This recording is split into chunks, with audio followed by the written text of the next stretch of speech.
esse momento de transição da periodontia, porque mais no passado, e eu falo até por mim, quando eu comecei lá na faculdade, 20 anos atrás, poxa, falando assim, a gente vê até que a gente está ficando velho, né? 20 anos atrás, olha isso. Mas eu pinto para parecer ainda mais velho. Eu deixo a barba. Tá certo. A periodontia era mais uma periodontia curativa, muita raspagem, não era essa periodontia estética como a gente vê hoje, esse campo, e talvez até por um tempo a periodontia ficou um pouco mais, não sei se eu diria esquecida, mas um pouco deixada de lado por muitos profissionais.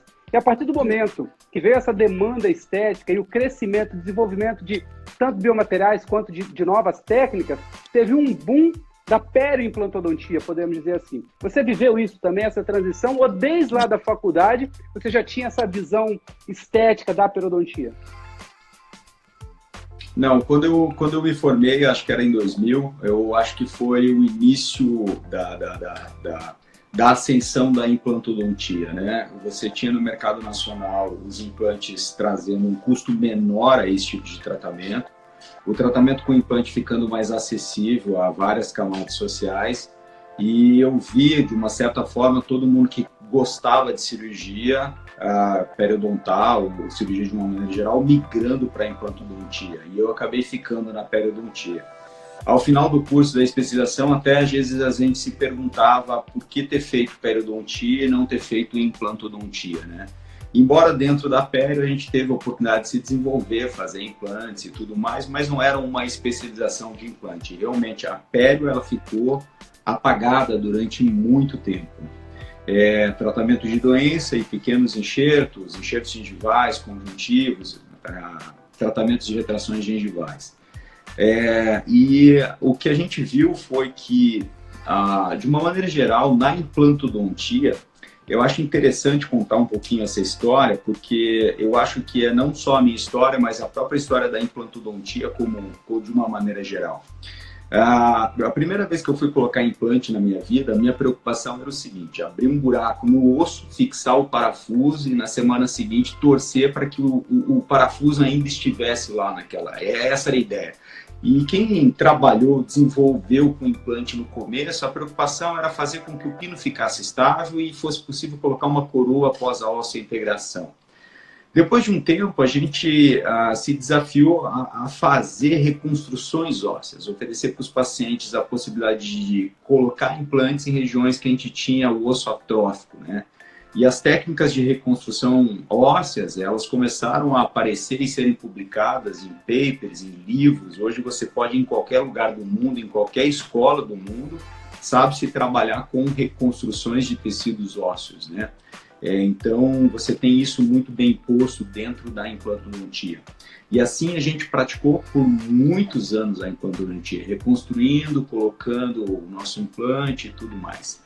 O que acontece é que, no final de muitos anos, a gente chega num ponto em que a gente não consegue, dominando apenas essas habilidades, poder oferecer para o paciente a possibilidade de devolver para ele um dente que tenha as proporções de um dente natural, devolver o dente que ali existia, em termos de proporção, formato, perfil de emergência.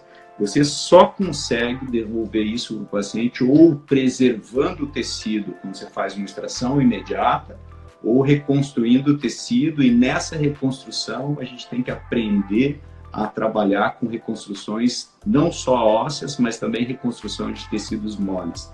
E aí a periodontia ela acabou entrando com uma força violenta nos últimos anos, né?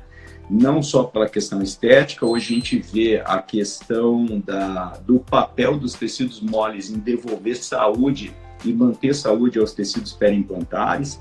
Então, todo mundo que fez implante, cirurgia ou periodontia, hoje tenta,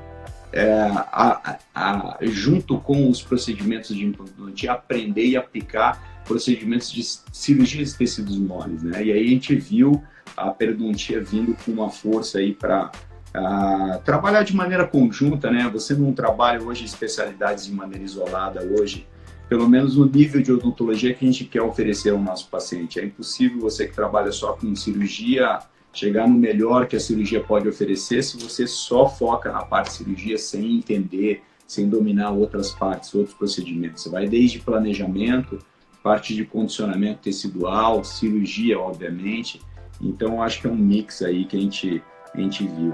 E aí, como a gente fala, tem a frasezinha do fundador da Apple, né? Você só consegue conectar os pontos depois que você passou por eles. Você não consegue, às vezes, ver lá na frente exatamente o caminho que você está traçando. E a periodontia foi isso, né? Foi uma dedicação muito grande. No momento, achei até que o valor da periodontia estava sendo perdido, e hoje a gente vê a importância desses anos dedicados todos como um super presente, um benefício aí para a gente poder aplicar para os nossos pacientes, e hoje, inclusive, poder transmitir para outros profissionais esse tipo de conteúdo. Que bacana, ó, aproveitando.